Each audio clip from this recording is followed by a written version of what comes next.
Hi everyone.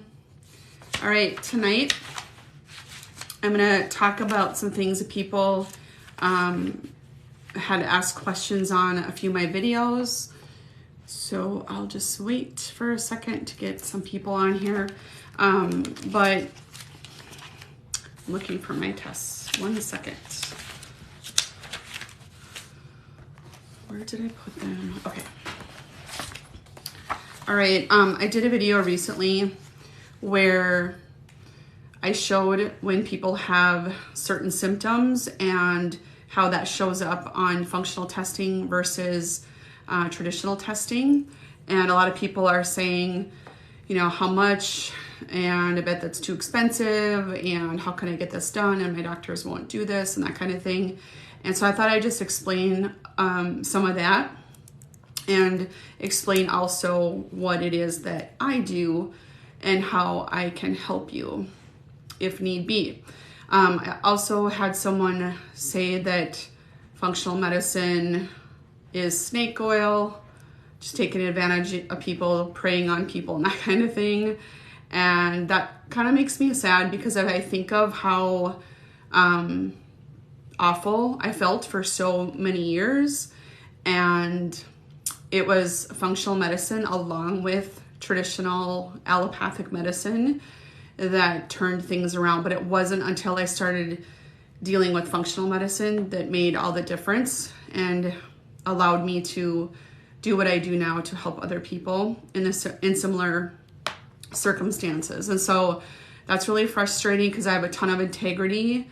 I don't recommend people do things just so I can sell a package or whatever. I don't operate that way. That's not how it works. So it's kind of frustrating. But some of the things that people were asking questions about are assuming that functional medicine or functional testing is so expensive. And yeah, it's a lot more expensive than most traditional tests. I will say just recently, I just did a panel of more traditional type testing, lab work that was done, and probably tested about $5,000 worth of just labs on myself, which is some things that were happening and things that I was dealing with. So, I mean, my insurance help paid for that. So that is true. Insurance does cover most of those things. But functional testing, the thing about the cost of those, yes, in perspective to those types of other tests that you can use insurance with, absolutely, it's a lot more expensive and insurance just won't cover it. I have run insurance through for some of these tests over the years and they just won't cover it. They'll cover my services depending on where the person lives, but they do not cover functional testing. It's more of a proactive approach instead of a reactive type of approach. And it's just how our system is set up in the United States anyway. I don't know what it's like anywhere else. And so that is what happens with that. So before we dive in here, I just want to talk about, I want to go back to something about the cost of the functional testing too. But before we get going, I'd like to tell you about a free, you think they'd want to save money through proactive coverage. I know it's really weird to me, and I don't want to get into all that. I could go down a rabbit hole by getting into the whole, insurance system, the medical system, the medicine, pharma system. I don't know what it is, but I don't think people go into medicine I don't think they go into it for any bad reason. Obviously, most people want to help people out, but our system sort of keeps us stuck in this container that is just this insurance-based model, and it doesn't allow for looking outside of the box a lot of times. It's not to say that we don't need acute care. Of course, we want to be able to go to the doctor or the emergency room for, emergency situations, for if we break a leg or whatever it may be. We need to have that, and there's tons of other reasons we want them. But for that proactive approach for preventing different types of conditions or helping you come out of it, that's a really hard It's a really hard thing. So do you offer subscription type services instead? Yeah, actually, I have a membership program that is all encompassing, and I can talk about that too in a little bit. But I have a membership program. You can pay monthly, you can pay in full, but it gives you access to prescribers depending on the state in which you live, and it really is all encompassing and super supportive, and includes this functional testing and that kind of thing too. So it's amazing. Thank you for all of the hearts, everybody. I appreciate it. Also, I wanted to tell you that in the link in the bio, there's a free 7-day meal plan. So if this is something that you've done before, eating better, looking at your nutrition, I'd like you to, and you feel like it doesn't really work for you, take a look at another option. Just looking at this 7-day meal plan, it's super simple. It's very doable. No weird foods. You don't have to cook. You don't have to, you have to cook a little bit, but you don't have to do any weird recipes. You don't have to shop for weird groceries or anything like that. It's super simple, and it really, really helps people just learn how to eat balanced in macros and listen to their body and then guide their eating accordingly. And it really, really does help start to balance out your energy, your blood sugar, and then it helps people feel better. Honestly, if they use it as it's written for the first 2 weeks, you're going to start to feel better just in that. And then that helps you, especially if you're someone who struggles with fatigue, it really helps you just go to the next step and feel better. And then you do the next thing and you feel better. So that's what I want to say about that. It's download it, it's free. 7-day meal plan. So like, follow, share the meal plan with other people. It is super helpful. It's beneficial to a lot of people. I go back to it on a regular basis myself. And I created it quite a while ago. So go ahead and do that. But as far as functional testing goes, yes, it is more costly than doing other types of testing. However, when you think of people who go on my account and respond to the things that I put out there, a lot of people are like how I used to be, where they were so sick and tired. They were sick and tired of being sick and tired. They really had no hope. They really don't feel like there's anything left for them to try and do to feel better. And so I understand, especially maybe now, money is kind of an issue, but if you don't have your health, you really don't have anything. And it costs a lot to do some of these tests, but it costs a lot to stay where you are too. So people need to have that perspective too, to understand that when you don't have your health, you really don't have anything. And I could go down a whole other rabbit hole with that and tell you about my sob story. Yes, no quality of life whatsoever. It's awful, and I was there for quite a long time. And I think if I didn't at the time have small, younger children, I don't know where I would be today with it, because it was absolutely hopeless, daunting, just defeating. And if I wouldn't have found functional medicine, and I did not feel like I was being preyed upon, I did not feel like it was snake oil, and it was absolutely what changed it around for me, along with the traditional Western, allopathic model. I have a history of thyroid cancer, so that was my story and how that affected me. But a lot of things other people asked me too about, and if you have questions, I can answer, sort of general. I'm not giving you specific advice because I don't know your whole story. But if you have questions about some of the things I'm telling you, go ahead and ask for more clarification or how it might apply to you. But again, I don't have your whole picture, so I can't, give specific recommendations.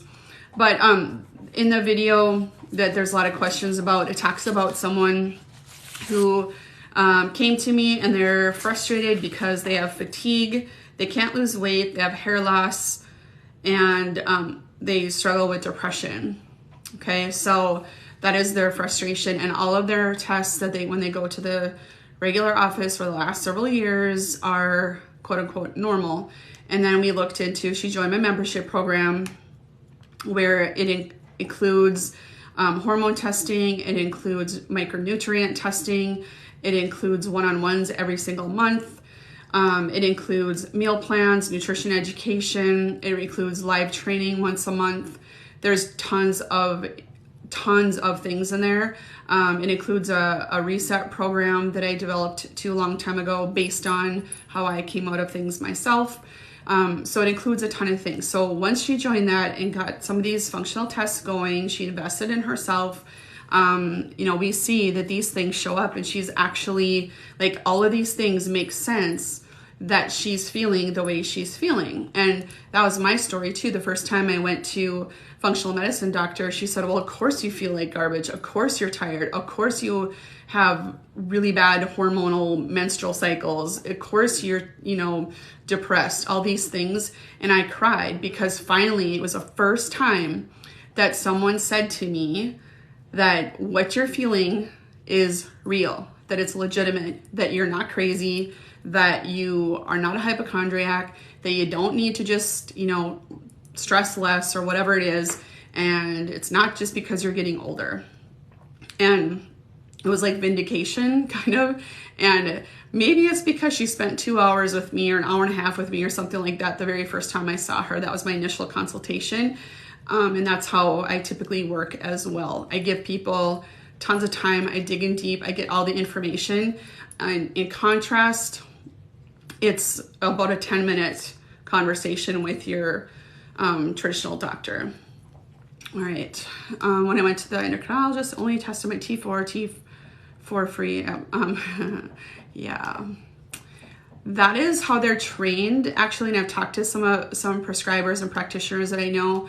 And when I've asked them, like, what do you guys learn about this? And asked them, why don't you test free T3 and the other things?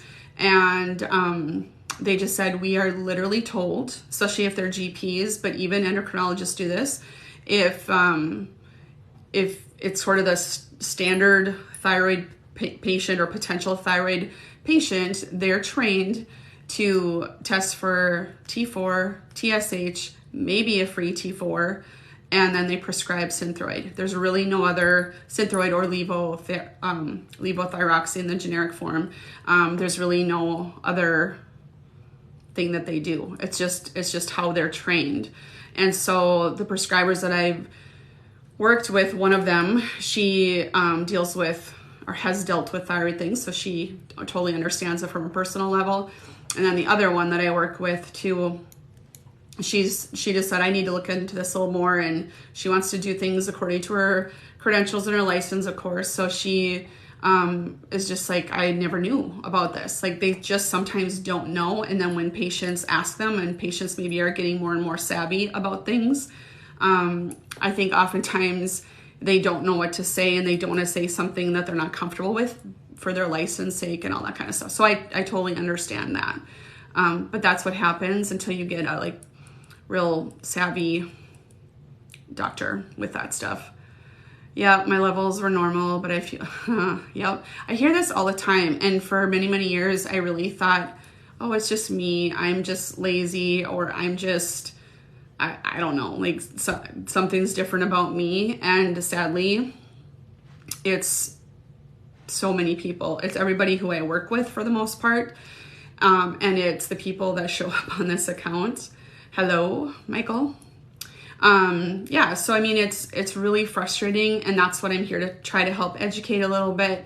I have a lot of different options, and I'll touch on that membership program a little bit more too. So if anybody is interested in looking into that a little bit, you can schedule a 30-minute free call. There is a link in my bio to do that.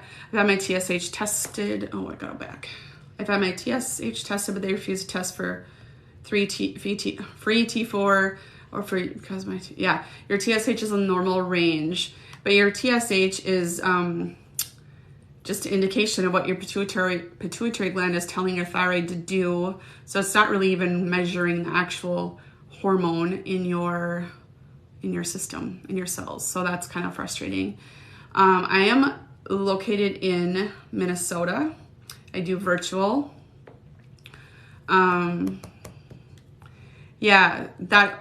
So where the lilies bloom, to Allison, I was told that levels are based mainly on people who are average, not optimal.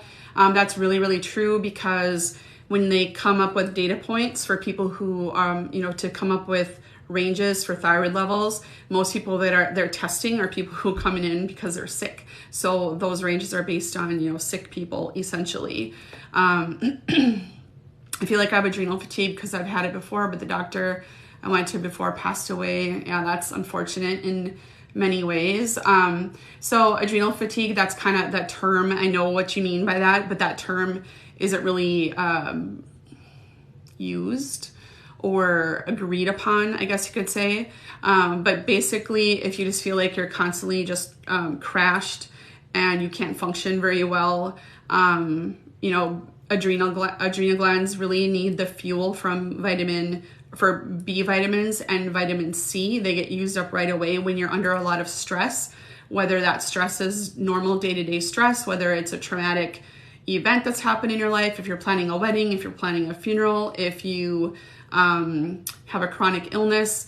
All those things use up those nutrients really quickly. So make sure you're getting a lot of good B vitamins and vitamin C in your foods. Of course, you could take supplements, but we want foods to be, primary if possible. And that's what this person in this test, and go back, it's actually a pinned video. I can't remember what the title is. I think it's something about normal labs, something like that. But that's what this person, talking about the adrenal fatigue, we're looking at her fatigue in her cortisol, and cortisol, what she has is a spike that happens at the end of the day, and that means her cortisol is all out of whack. And that's why the 7-day meal plan helps you put your proteins, your fats, your carbs 3, 4, or 5 times a day, depending on where you're at, and helps to moderate that cortisol response. And that's what we start to do when it comes to nutrition, to help people manage their stress on their adrenals. I'm going to go back here a second. Okay. I've had this is Queen of Mean. I've had extreme fatigue, muscle pain, weakness, hair, weight loss, memory loss, fog. Do you know if you have a thyroid issue? 04 Queen of Mean. Do you know if you have a thyroid issue? Because those seem very much like thyroid things. I'm actually from Minnesota. I'm actually from North Dakota, but I live in Minnesota for many years. You're planning a wedding this Sunday. I think it's giving me hives. Yes. Loading up on vitamin C, B, and magnesium. Perfect. Keep doing it.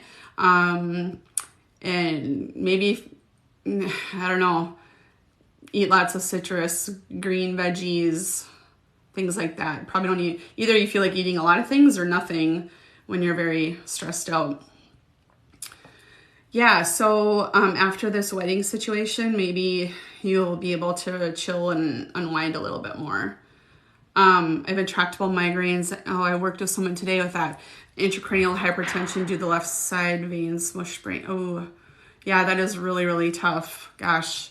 Have you do you look at vitamin B6? How's your melatonin?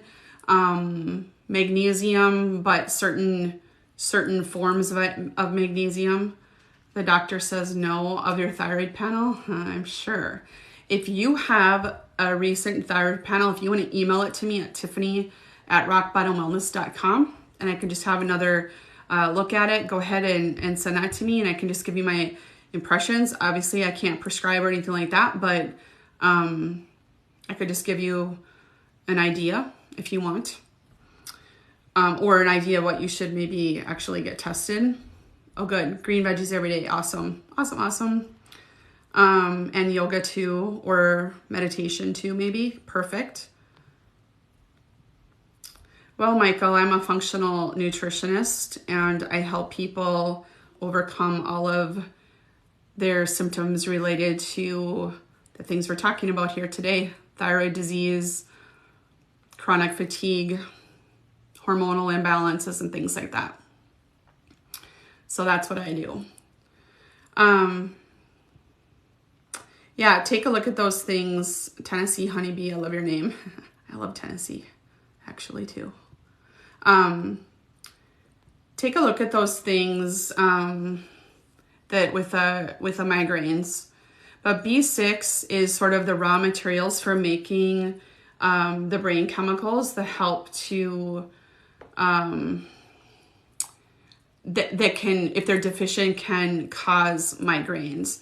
And then at the end of that pathway, starting with B6, serotonin turns into melatonin. And if you're not having enough of the raw materials in that form of B6, and then other amino acids that go along that pathway, then you can struggle with migraines. And oftentimes they're hormonally related. So I'm sure people have looked at that for you, but no one in Tennessee could diagnose me, and I had to go to Philadelphia. Oh, wow. Yeah, I struggled with migraines when I was in college a ton, and I went to neurologists and, got lots of medication for it. And yes, it helped, but then I slept all the time, but I was already super tired. So that wasn't very effective when I was doing all my science and lab classes. That wasn't very, very conducive to doing that at all.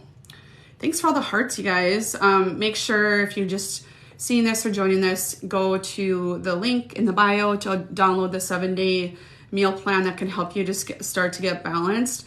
And maybe Tennessee Honeybee 79, maybe looking at that and looking at the protein, including more protein, a few times a day might be more beneficial.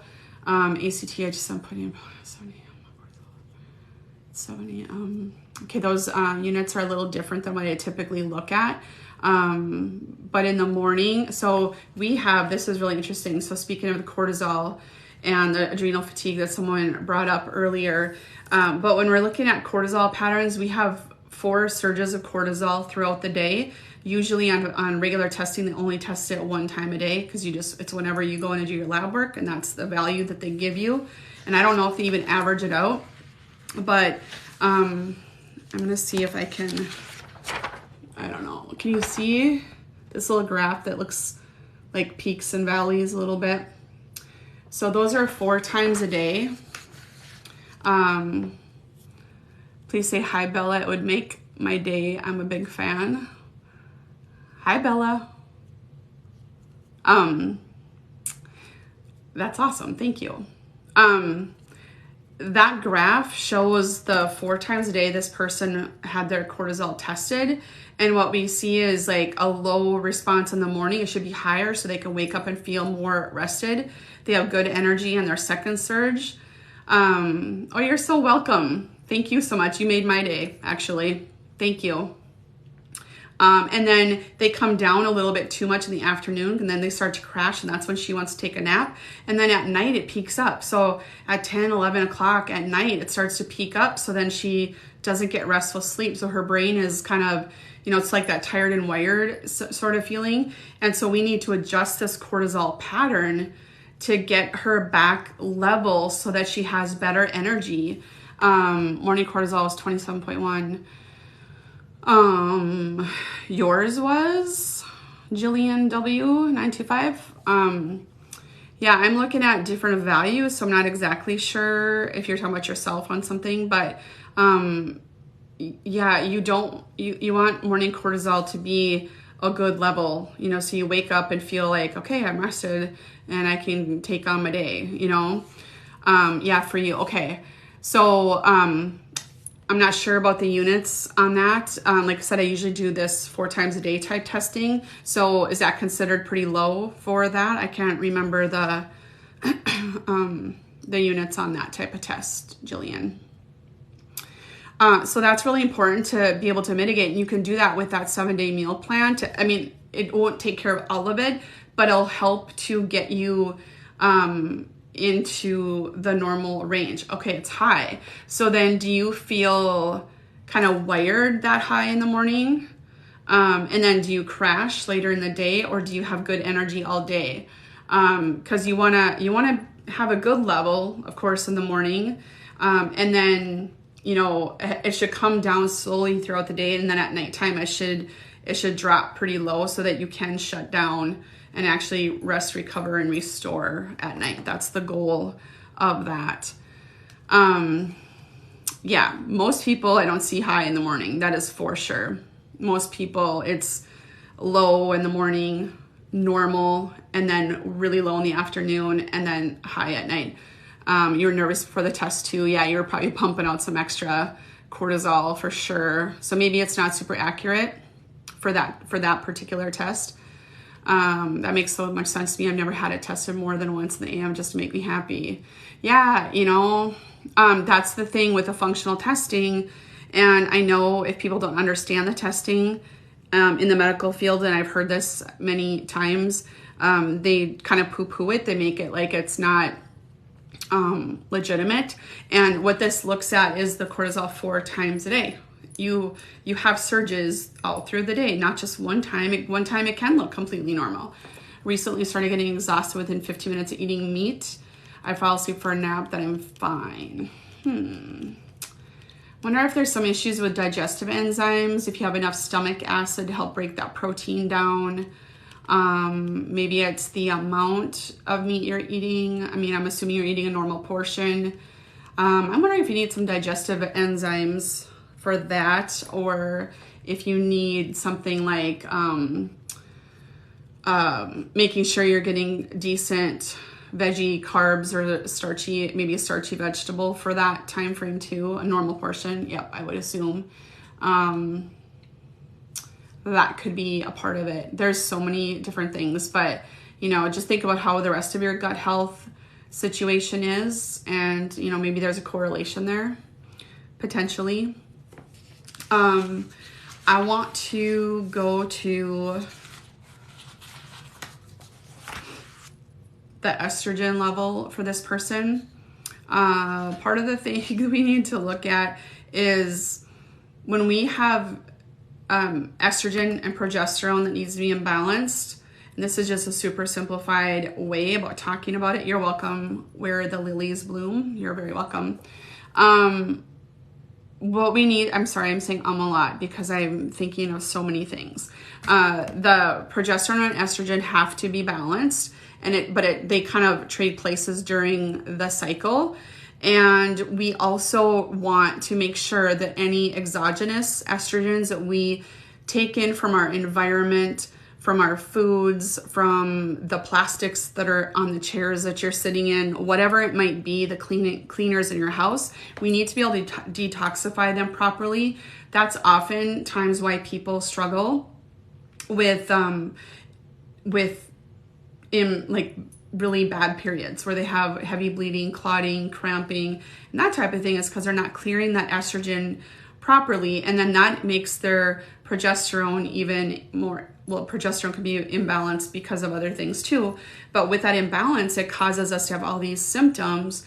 And so when, people are diagnosed with hormonal imbalances and, get put on birth control and things, are not dealing with the root causes underneath it all to help mitigate those symptoms. And we can do that. We can detoxify that estrogen naturally by eating lots of cruciferous vegetables. So crucifers are going to be cauliflower, broccoli, kale, Brussels sprouts, things like that. And they have a chemical in them that will grab the excess estrogens that are toxic to your body and help you eliminate them from your body. Also sulfur containing foods like garlic and onion, so like the alliums, that helps to clear that stuff out of there too. And the vicious cycle about all this is if you have extra fat cells, which most people do, then those toxins, those excess estrogens, toxins can be stored in the fat cells, and then they're hard to release with weight loss or getting rid of them. It just is this vicious cycle, but you really can start fixing that by eating balance, like in that 7-day meal plan in my bio, and by eating more of these types of vegetables and these whole healthy green and cruciferous type vegetables are really helpful for that. So sometimes it's just getting back to basics, and that's what that 7-day meal plan is all about. It's just very much back to basics. Yeah, it does make so much sense. It is so much sense. I'm not making this stuff up. I didn't invent this stuff, but it's in biochemistry. Anybody who's in the science and medical field have learned how these systems work. And then when you go through 2+ years of nutrition training from a master's program and then take recertification all the time, You know, you learn these things that are very specific to different conditions. And so that's what I do when I work with people, is looking at all of their conditions. What are their symptoms? What are they frustrated with? What do we need to correct, and how can we do it the most common sense and easy way that people are going to be most compliant with? Because if you have a high stress job and a high stress lifestyle, and you know, if you have 10 kids or something like that, you know, making all this elaborate, fancy, healthy food is not going to make it into your day-to-day thing. It's not going to help you improve your things. We got to start where you're at and do common sense things, back to basics things, and make sure that you're getting things that help you actually move the needle towards better health. And that is the goal. And it's baby steps. It can't all just be undone in one, you know, like 3-day reset, which I've been hearing about these 3-day resets lately. And it's kind of alarming that people are falling for this. But anyway, the next thing this person was talking about is, or that I was talking about, who has a lot of fatigue, she has 0 melatonin. Like, she's under the normal range for melatonin, which, as you've probably heard and learned and probably have taken over the years, melatonin is an antioxidant that helps. It's actually an antioxidant, but it helps you shut your brain down so you can sleep, and it's created by the pineal gland. You can increase the production of melatonin by cutting out blue light, especially later in the day, taking the blue light off of your screen on your phones, and making sure, I can't remember what it's called, but you can do the setting, I know for sure, in iPhones, where past a certain time of day, it has more like a yellow tone in the background.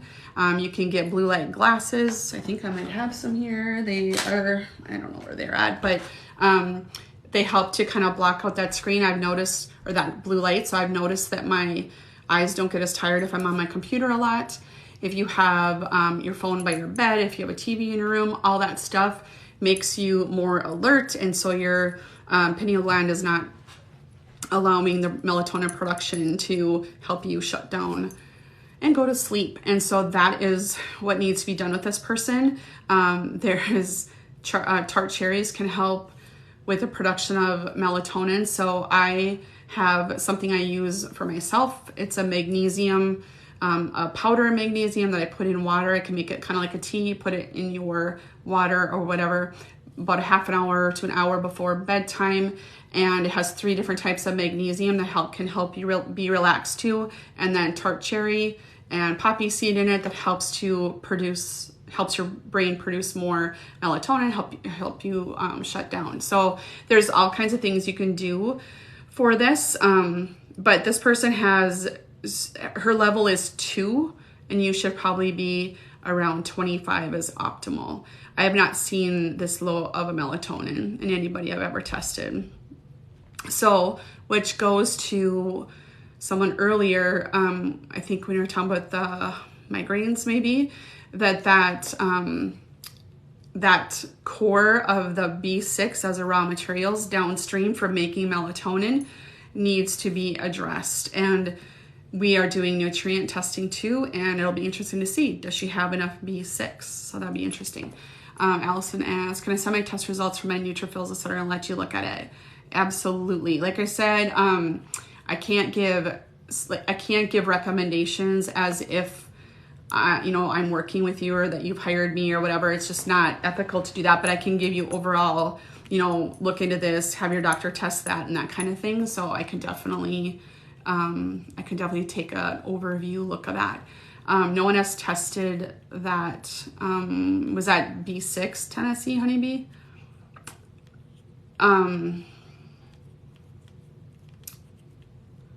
Or what was it? Or the melatonin? Was it that?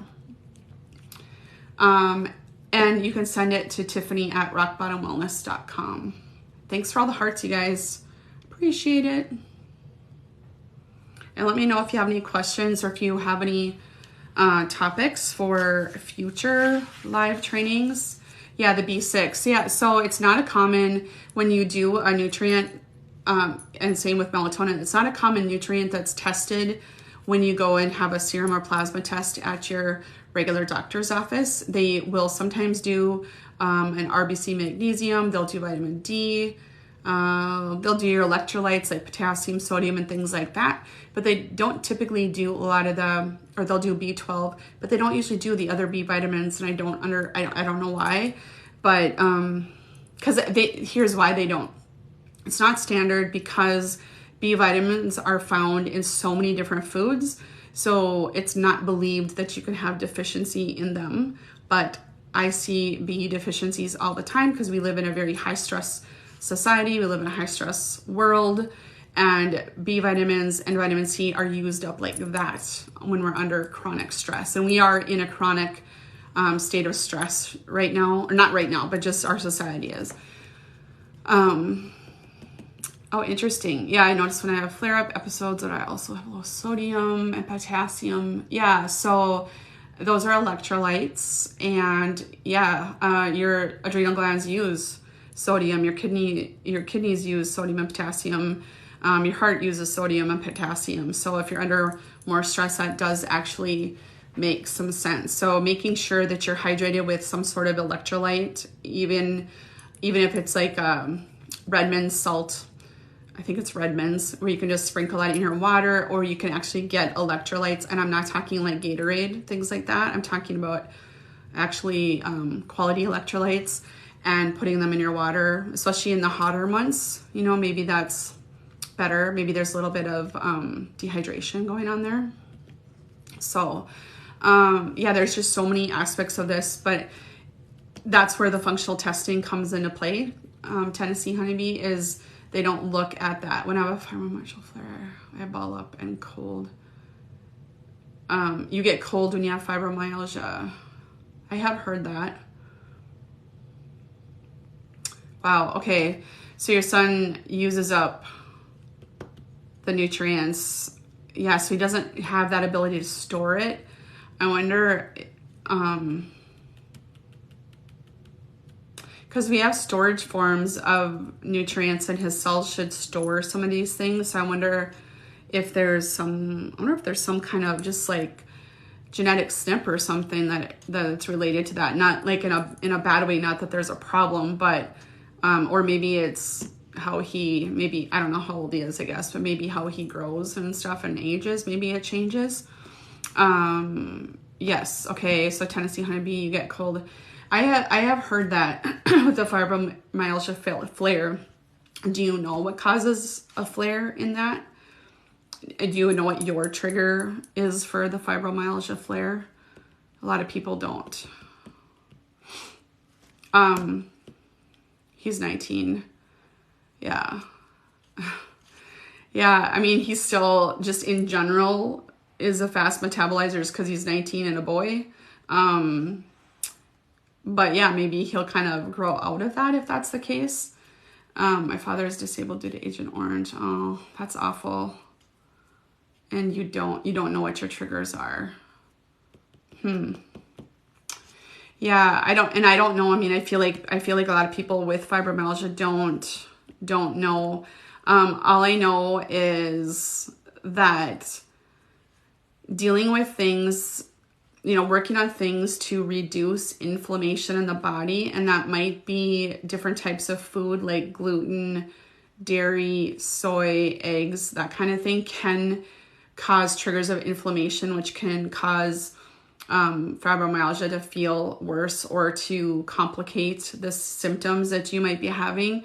So maybe if you haven't already, maybe doing some kind of trial of each of those things one at a time to just see how that might make you feel, and sometimes things are a little bit later onset. So you might remove gluten, say, for a week and think, oh, it's not working, I don't feel any different, but you might not notice it for, going for a whole month or something like that. That might be something worthy of trying to see if you can see what the triggers might be for that. So I don't know, it'd be worth a shot because I hear that is absolutely debilitating and frustrating. So it would be worth looking into that. I'm trying to think of the other. Oh, this person also had, when we're talking hair loss and fatigue and inability to lose weight. I think she was also struggling with, apparently I lost that page, with low testosterone. And again, I don't prescribe, so I can't do this, but she's someone who might benefit because with some bioidentical testosterone or something. I'm going to go back to, okay, so we have a significant cardiac family history, so I've been on a low sodium diet forever. How do you balance that? Sodium is always low. Oh, that's the hard part. So are you talking low as in lower than like the 2,300 milligrams that's sort of considered the standard dairy, dietary intake? I'm not going to give you sodium advice specifically with the cardiac history because I'm not qualified to do that. However, there's lots of information out there about sodium and, is it really causing all of these things? And is it the type of sodium? Is it because a lot of the sodium is in processed foods that people are getting and they're getting way too much of that kind of sodium? So maybe look into that, and probably with that his family history, you're probably eating cleaner anyway. But you know what I'm saying? So like a bag of chips, for example, a bag of Cheetos, Doritos, or whatever, that's going to have a lot worse sodium and a lot less nutrient dense food than sodium from something that's more natural and high in sodium, if that makes sense. I don't know if that even makes sense. So as far as balancing it, when you have to keep it lower, I don't know, do they want you to keep your potassium lower when you take in less sodium? I'm not really sure how you do that, especially if that's under guidance by a cardiologist or something. My husband left me because of health issues. Well, that's really unfortunate. I'm so sorry that has happened to you. It's hard. It's hard being a caretaker of someone with health issues, and it's really hard to be the person with health issues. I was that person with the health issues for a long time, and I felt guilty and bad all the time for how I was feeling, and I wasn't really functional around the house, and really had a hard time even doing the stuff with the kids and things. And I always felt bad for my husband for sure. And then on the other hand, because I felt bad for him because he was sort of the caretaker, and my dad was very sick and dying, and my mom was the caretaker. And it was, I don't know. I would say it's just as hard on the caretaker as it is the person with the illness. It's a bad deal. I'm so sorry that that happened to you. But maybe it's making you stronger and you can take care of yourself better now, maybe. I think there was another question I missed.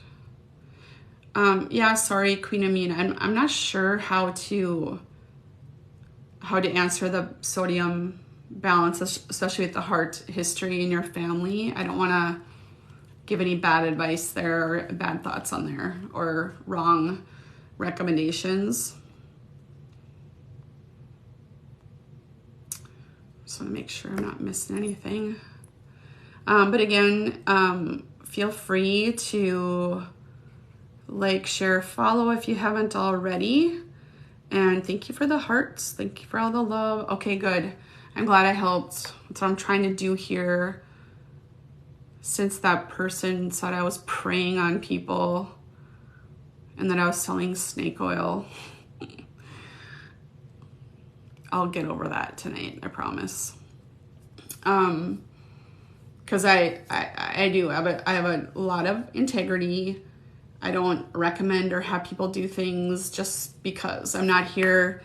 Yes, I run a business, but I'm not here to make money on people just to have them go through the process. It's about healing, helping people heal, helping people improve their health, and accomplish their goals, and making sure it's done in the most ethical way with the most integrity and the most sound, and to keep you, basically I'm trying to run out of business by not having people keep coming back and having to buy more and more in different types of supplements or whatever. That's not what I'm about. I want people to get better and move on and have a happy life and stay healthy. And then when things go south again, maybe because of an illness or something, then you know what to do and you can keep going and figure things out. That's the goal. So anyway, that's how I work. But download the free 7-day meal plan, book a free call if you want to chat about options for you. I have everything from packages where it's completely self-guided, where you can go through some courses completely on your own without any support from me or anybody else on my team, or you can go all the way up to a 1-year membership